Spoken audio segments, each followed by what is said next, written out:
नमस्कार, स्वागत है आपका अर्ली पोस्ट में और मैं हूं आपके साथ अजयदीप सिंह। आज दिन की शुरुआत एक बार फिर से धरना प्रदर्शन से हुई है। आपको बता दें कि मेरे पीछे जो लोग आप देख रहे हैं ये तमाम लोग ऑल पार्टीज यूनाइटेड मोर्चा से हैं। यहां पर अलग अलग पार्टी के जो नुमाइंदे हैं वो इस धरना प्रदर्शन में बैठे हैं और ये जो धरना प्रदर्शन है ये डिलिमिटेशन को वापस करने के लिए है और स्टेटहुड को दोबारा से लाने के लिए है।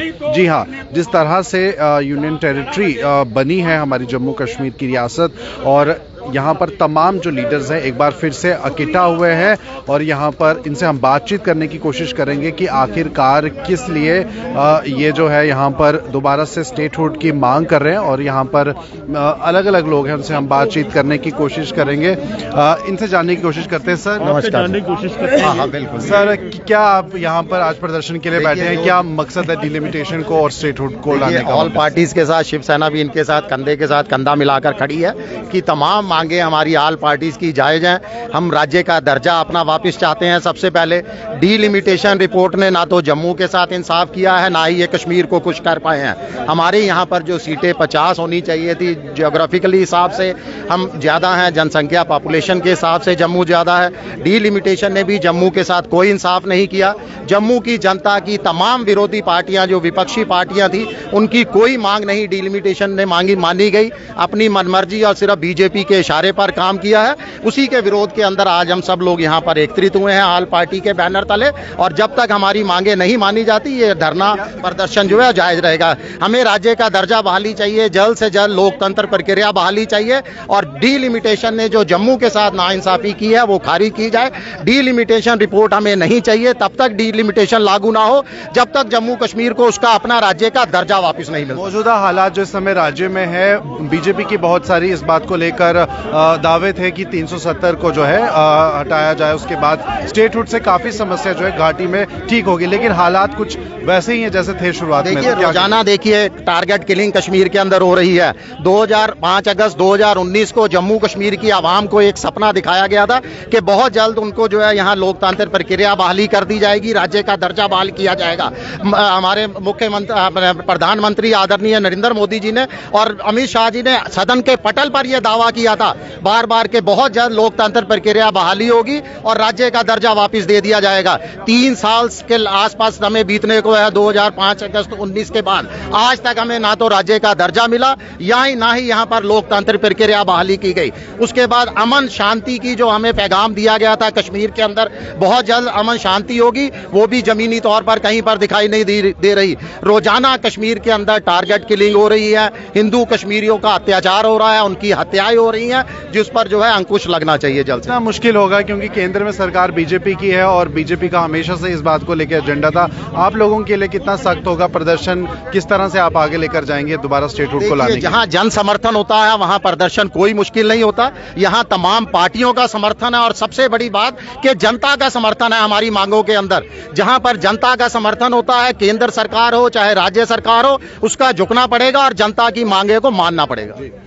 जी, तो आपने सुना कि क्या कुछ कहना है यहाँ पर आए इन लोगों का। यहाँ पर हमारे साथ और लोग भी जुड़े हैं, इनसे भी हम बात करने की कोशिश करेंगे। सर, आज ये धरना प्रदर्शन आपने किया ऑल पार्टीज यूनाइटेड मोर्चा की तरफ से, डिलिमिटेशन रिपोर्ट को वापस लेने की बात आप कर रहे हैं और स्टेटहुड को वापस लाने की बात कर रहे हैं। कितना मुश्किल है ये काम, क्या देखते हैं? देखिए, ऐसे है कि डिलिमिटेशन कमीशन का जहाँ तक तलक है, हमने तो पहले दिन से डिलिमिटेशन कमीशन को खारिज किया था।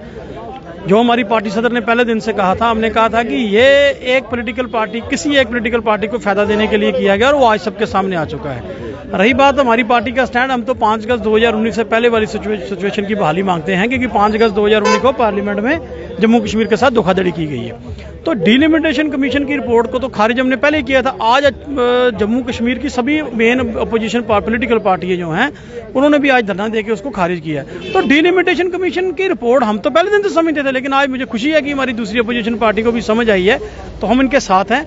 डिलिमिटेशन कमीशन को हम सिरे से नकारते हैं ये ना लोगों की अपेक्षाओं के अनुसार है और ना जम्मू कश्मीर के भले के लिए उन्होंने कोई काम किया है। ये सिर्फ और सिर्फ लोगों को धर्म के नाम पे, जात के नाम पे, बरादरी के नाम पे बांटने की कोशिश की है और भारतीय जनता पार्टी सोचती है कि शायद इस तरीके से हम कहीं सत्ता पे काबिज होंगे, जो कि नहीं बात बनने वाली। जी, एक सवाल आपसे ये भी है कि कल हमने सुना पाकिस्तान में किस तरह से सिख समुदाय के लोगों को जो है निशाना बनाया गया। आप इस कम्युनिटी से बिलोंग करते हैं, बीजेपी कितना पीछे है? क्योंकि हम बीजेपी को एक बड़ी नज़र से देखते हैं, सेंटर में सरकार है, क्या सुरक्षा अल्पसंख्यकों के लिए पाकिस्तान जैसे देश? देखिए, ऐसे है कि ये जो घटना 2 दिन पहले की है, जो वाकया है, ये बहुत इंसानियत को शर्मसार करने वाली घटना है कि ऐसा वहाँ नहीं होना चाहिए। किसी मिनार्टी के, कम्युनिटी के लोगों की हत्या नहीं की जानी चाहिए।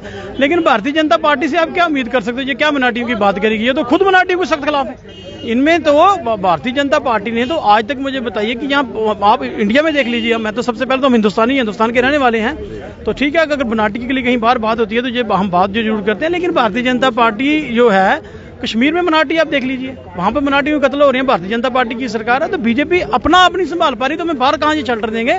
हम तो इनसे यही कहते हैं कि आप ये नफरत की राजनीति छोड़े और धर्म की राजनीति से बाहर आके लोगों के मसले के लिए काम करें। बेरोजगारी पर काम करो, आप महंगाई पर काम करो। आज नौजवान डिप्रेशन में जम्मू कश्मीर का, उसके ऊपर काम करो। वो करना नहीं चाहते हैं, तो मैं समझता हूं कि बीजेपी हर एक मोर्चे पे फेल हो चुकी है। यहाँ पे आज कौन कौन से पार्टी के सदस्य मौजूद हैं? जम्मू की जितनी भी main opposition political party, Congress थी, नेशनल कॉन्फ्रेंस, पीडीपी थी, सीपीआई, सीपीएम, शिवसेना और भी बहुत सारी social organisation, Janata Dal United, CPM, तकरीबन सभी लोग थे। क्या मैसेज है आखिरी बीजेपी के लिए इस धरने के? बीजेपी को तो उन्होंने तो आंखों पर पट्टी और मुंह पर पट्टी बांधी है, कानों में भी उन्होंने रुई दी है। वो किसी की बात नहीं सुनते, वो अपना एजेंडा चलाना चाहते हैं। लेकिन मैं उनसे ये कहना चाहता हूँ कि आज आप जम्मू कश्मीर के देश के भले के लिए लोगों की बात करें, ये नफरत की राजनीति को छोड़ दें। तो यहाँ पर और भी तमाम लोग जो हैं मौजूद हैं, अलग अलग पार्टी से आए हुए, और यहाँ पर हम बात करने की कोशिश करेंगे। सर, आपसे जानने की कोशिश करते हैं। जी जी सर, आज के इस मोर्चे का ये जो धरना प्रदर्शन हुआ है, क्या कहेंगे आप? क्या कहना है? देखिए, प्रदर्शन इसलिए हो कि भाई डिलिमिटेशन कमीशन ने बीजेपी के आईने के साथ डिलिमिटेशन की है।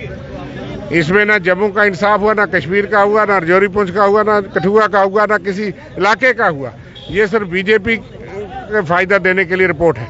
इसलिए तमाम अपोजिशन पार्टीज ने जॉइंटली इसको रिजेक्ट किया है। हमें उम्मीद थी कि फाइनल रिपोर्ट में कुछ इंसाफ होगा, लेकिन कमीशन ने 1 हफ्ता दिया, किसी को सुना नहीं, आईवाश किया और रिपोर्ट को ऐसा तोड़फोड़ किया। मैं समझता हूं कि ऐसी हदबंदी आज तक हुई नहीं। अगर बीजेपी की बात करें, उनका कहना है कि इलेक्शन कमीशन एक इंडिपेंडेंट बॉडी है, बीजेपी का उसमें कोई लेन देन नहीं है, अपने हिसाब से वो फैसले करते हैं। तो क्या कहेंगे इस बात पर? ये बीजेपी के अध्यक्ष जब कहते हैं अपने साबका मंत्री को कि आप फिक्र मत करो, मैं इलाका जोड़ रहा हूँ, तो हम तो नहीं कह रहे, हम भी सोचते थे डिलिमिटेशन कमीशन इंडिपेंडेंट बॉडी है, इसलिए हम इंतजार करते थे। लेकिन फाइनल रिपोर्ट देखने से पता लग गया कि वो बीजेपी का ही ऑफशूट था और बीजेपी के दफ्तर में रिपोर्ट शायद बनी है। और इसलिए फाइनल रिपोर्ट के बाद हमें पता लगा कि कमीशन एक आईवाश था, उन्होंने आईवाश किया, लोगों को और देश को धोखा दे रहे हैं और हर इलाके के साथ बेइंसाफी है। छोटे जिलों को ज़्यादा कॉन्स्टिट्यूंसी, बड़े जिलों को कम। 15,22,000 पॉपुलेशन है जम्मू जिले की, जो जम्मू कश्मीर में सबसे बड़ा जिला है। एक कॉन्स्टिट्यूंसी नहीं मिली और सब कॉन्स्टिट्यूंसी को तोड़ के डाइसेक्शन किया गया। आने वाले चुनावों में किस तरीके से बीजेपी इन बातों को कवर अप कर पाई है? नहीं, जम्मू की आवाम क्या सोचती है? बीजेपी का फिक्र नहीं करते, ना अपना करते हैं, हम लोगों का फिक्र करते हैं। लेकिन आप देख रहे हैं कि माने बीजेपी तमाम पार्टी एक मंच पे है, अपना अपना मुद्दा हो सकता है, अपना अपना एजेंडा हो सकता है, अपने अपने स्लोगन हो सकते हैं। हम बाकी चीजों में एक दूसरे के इंटरफेरेंस नहीं करते। हमारा मुद्दा है कि लोगों के साथ इंसाफ करिए, जीते कोई हारे कोई, लोग जिसको मर्जी चुने। लेकिन आज जो नजर आ रहा है कि बीजेपी ने धांधली करवाई है और मैंने आपको कह दिया कि 37,000 की कॉन्स्टिट्यूंसी भी है, 1,92,000 की भी है। और मैंने आपको कह दिया कि 3-3 लाख पॉपुलेशन वालों को 3-3 कॉन्स्टिट्यूंसियां हैं और 10-10 लाख पॉपुलेशन वाले को भी 4-4 कॉन्स्टिट्यूंसियां जिलों को। इसलिए within region, within district, within Jammu Kashmir बहुत बेइंसाफी हुई है। अनंतनाग कुकरनाग को सुंदरबनी के साथ जोड़ दिया। अगर जोड़ना तो फिर किश्तवाड़ और रामबन तो हाईवे से जुड़ते हैं, तो किस पैमाने में? वो कहते हैं नेशनल इंटरेस्ट था। हमारा हक भी खत्म कर दिया, क्लेम भी खत्म कर दिया। फ्यूचर में हमें एक लोकसभा सीट और मिलती, लेकिन लोकसभा सीट देने के बजाय आज ये हालत की है। इसलिए हम मजम्मत करते हैं, इस रिपोर्ट को रिजेक्ट करते हैं, जॉइंटली संघर्ष करेंगे, लोगों में ले जाएंगे और बीजेपी का चेहरा बेनकाब करेंगे। तो सुना आपने क्या कुछ कहना है यहाँ पर तमाम इन लोगों का जो कि यहाँ पर इकट्ठा हुए हैं ऑल पार्टीज यूनाइटेड फ्रंट मोर्चा की तरफ से।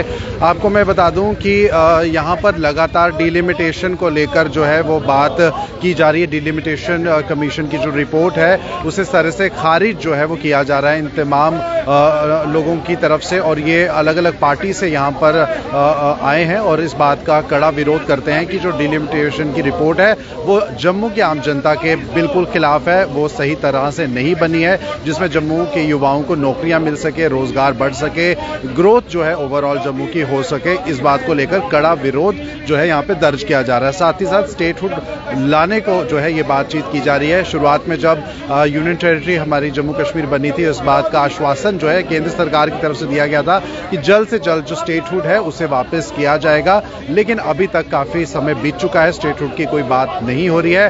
बहरहाल लगातार टारगेट किलिंग का जो सिलसिला है कश्मीर में जारी है, जिसकी वजह से लोग परेशान हैं और इस बात को लेकर सरकार से सवाल किए जा रहे हैं आखिरकार यूनियन टेरिटरी बनने के बाद भी कश्मीर में हालात नाजुक क्यों है, आम जनता और आम आदमी आतंकवाद का शिकार क्यों बन रहा है। तो ये थी इस वक्त की एक बड़ी न्यूज अपडेट अर्ली पोस्ट के लिए। तमाम बड़ी राज्य खबरों के लिए आप अर्ली पोस्ट को फेसबुक पेज पर भी फॉलो कर सकते हैं, यूट्यूब और इंस्टाग्राम पे भी। मुझे दीजिए इजाजत, मेरे कैमरा पर्सन गगन के साथ नमस्कार।